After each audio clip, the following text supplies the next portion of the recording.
हर बार की तरह इस बार भी राजा विक्रमादित्य ने बेताल को अपने कंधे पर लादा और आगे बढ़ने लगे। सफर लंबा था, इसलिए बेताल ने राजा को फिर से एक नई कहानी सुनाई। बेताल कहता है, यह कहानी है विधवा भागवती और उसकी बेटी धनवंती की।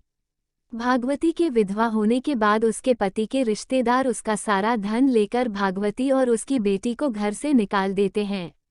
इसके बाद दोनों माँ बेटी दूसरे नगर के लिए निकल पड़ती हैं। रास्ते में दोनों एक जगह आराम करने के लिए रुकती हैं तो वहाँ एक सिपाही एक चोर को बांध कर रखे रहता है। चोर को प्यास लगी होती है, वो भागवती और उसकी बेटी धनवंती से पानी पिलाने के लिए विनती करता है। पानी पीने के बाद वो माँ बेटी से सारी बातें पूछता है कि उनके साथ क्या हुआ था। सारी बातें सुनने के बाद चोर धनवंती के साथ शादी करने की इच्छा रखता है। यह सुनकर भागवती को गुस्सा आता है और वो उस सिपाही को चोर की बात बताती है। सिपाही भी चोर पर गुस्सा जाहिर करते हुए कहता है कि कुछ दिनों में तुम्हें फांसी लगेगी और तुम शादी करने की बात करते हो। यह सुनकर चोर कहता है, बहुत पाप किए हैं मैंने, अब लगता है कोई तो हो जो मरने के बाद मुझे पानी दे सके।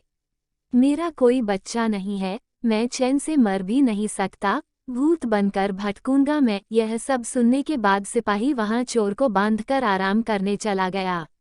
सिपाही के जाने के बाद चोर भागवती और उसकी बेटी धनवंती को अपने छिपाए धन के बारे में बताने लगा।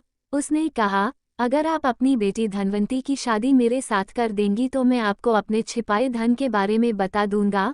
मेरे मरने के बाद आप दोनों उस धन के साथ अपनी पूरी जिंदगी आराम से बिता सकेंगी। उसकी बात सुनकर दोनों सोच में पड़ गईं। धनवंती की माँ भागवती ने चोर से पूछा, तुम यह क्यों करना चाहते हो? तो चोर ने कहा, शादी के बाद मेरा जो बच्चा होगा वो मेरे मरने के बाद पिंडदान करेगा, जिससे मुझे मुक्ति मिल जाएगी और मैं भूत नहीं बनूंगा। ये सब सुनने के बाद भागवती अपनी बेटी की शादी चोर से कराने के लिए तैयार हो जाती है। दोनों की शादी होती है और जल्द ही दोनों को एक बच्चा भी होता है। कुछ दिनों बाद चोर को फांसी लगा दी जाती है। भागवती और धनवंती काफी दुखी होते हैं। कुछ दिनों बाद भागवती को चोर की बात याद आती है कि एक गुफा में मूर्ति के सामने की जमीन के नीचे उसने खजाना छिपाकर रखा था। दोनों माँ बेटी वहां जाकर देखते हैं और जमीन खोदने लगते हैं। फिर उन्हें वहां सोना चांदी और पैसे मिलते हैं।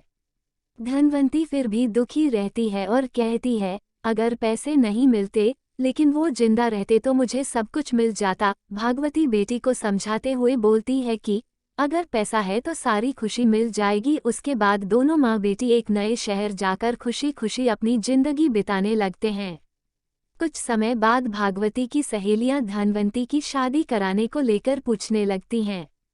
भागवती कहती है, मुझे अपनी बेटी की शादी तो करवानी है, लेकिन लड़का ऐसा होना चाहिए जो घर जमाई बनकर रहे। फिर कुछ वक्त बाद एक पंडित लड़का उनके घर आता है, जिसके सामने भागवती अपनी बेटी धनवंती के शादी का प्रस्ताव रखती है। उनका बड़ा घर और पैसे देखकर वो लड़का लालच में आकर शादी के लिए हाँ कर देता है। वो कुछ वक्त तक उनके साथ रहता है और उनका भरोसा जीतने के बाद एक रात घर के सारे गहने और पैसे लेकर भाग गया।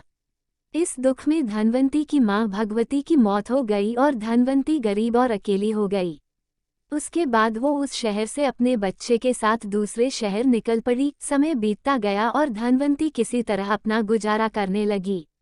धीरे धीरे धनवंती का बच्चा भी बड़ा होने लगा। एक दिन दोनों माँ बेटे रास्ते में भटक रहे थे कि इतने में उन दोनों की नज़र एक राजकुमार पर पड़ी, जिसके गले को एक अजगर ने जकड़ रखा था। धनवंती के बेटे ने उस अजगर को काफी मुश्किलों के बाद राजकुमार के गले से निकाला, लेकिन अफसोस तब तक राजकुमार की मौत हो गई थी। इसी बीच राजकुमार के पिता जो कि उस राज्य के राजा थे वो वहां पहुंच गए। बेटे की मौत से वो काफी दुखी हुए, लेकिन धनवंती के बेटे के साहस को देखते हुए राजा ने धनवंती के बेटे को गोद लेने का फैसला किया। धनवंती और उसका बेटा महाराज के यहाँ रहने लगे। धनवंती का बेटा देखते ही देखते राजमहल और राजा के सारे कार्यों को सीख गया और राजा के बेटे की जगह ले ली। राजा की उम्र बहुत ज्यादा हो गई थी और कुछ वक्त बाद राजा की मौत हो गई।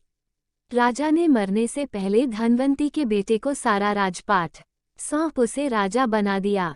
उसके बाद धनवंती ने अपने बेटे से कहा कि पिता की मौत के बाद बेटे को पिता की आत्मा की शांति के लिए श्राद्ध और पिंडदान करना होता है। यह बात सुन उसका बेटा अपनी मां धनवंती के साथ पिंडदान करने निकल पड़ा। जब वो नदी के किनारे पहुंचा तो उसे 3 हाथ दिखाई दिए। इतनी कहानी सुनाने के बाद बेताल रुक गया और हर बार की तरह इस बार भी उसने राजा विक्रमादित्य से सवाल पूछा, बताओ राजन, उस लड़ने का पिता कौन है? धनवंती का बेटा किस हाथ में पिंड देगा? इसमें एक हाथ उस चोर का है जिसके साथ धनवंती की शुरुआत में शादी हुई थी।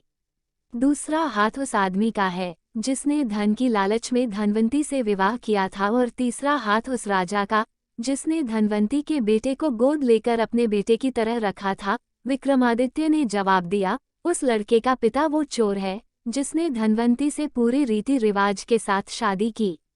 दूसरे व्यक्ति ने लालच में धनवंती से शादी की थी और राजा ने बस अपना काम किया था। चोर ही धनवंती का असली पति और उसके बेटे का पिता है, क्योंकि उसने धनवंती के लिए बिना किसी स्वार्थ के मरने से पहले धन छोड़ा ताकि वो खुशी से आराम की जिंदगी बिता सके। यह सुनते ही बेताल बहुत खुश हुआ और वापस घने जंगल में उसी पेड़ पर जाकर उल्टा लटक गया।